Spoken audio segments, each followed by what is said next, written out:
So what are the lessons learned?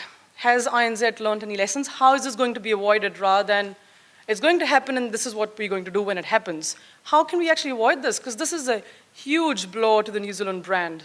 I mean, with the Wellington earthquakes and all of that, New Zealand's not looking really attractive right now, and this is just going to make it worse for India.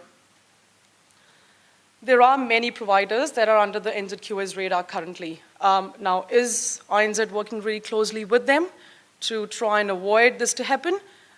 What's happening? I'm not sure. Because I do know for a fact that they get to know stop issuing visas once the compliance notice is done, but that's too late.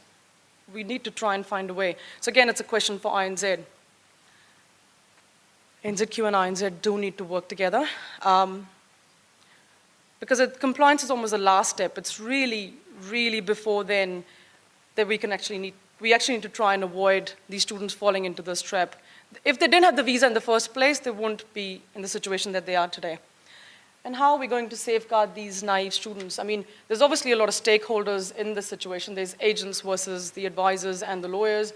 There's education providers, there's NZQA, there's INZ, and there's a lot more, which obviously, I haven't written here. But these are the main guys. So how are we going to try and safeguard these guys? I think that pretty much sums it up from where I see the situation. It's not all gloomy. I personally think that the whole removal of English language was a disaster. We knew this was going to happen, so we've just waited for this to happen. And I'm sure that once this is passed, next year should bring better quality students into New Zealand, I hope. That's what I ended with.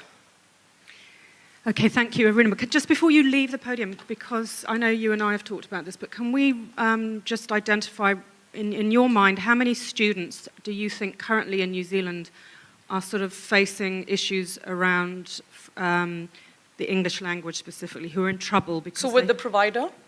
Well, with this? Not being able to progress to the next visa. It'll be specifically for this provider because there's lots who came exactly the same pathway, but they have gone to providers that haven't shut down. So they've actually graduated with the results. They could be exactly the same kind of level of students. But I think for this provider specifically, I think the number that we were looking was roughly about 80 that were affected. I'm not sure what the numbers are. Katie would probably have a more up-to-date sort of specification on that number. I'm not actually sure how many are left now.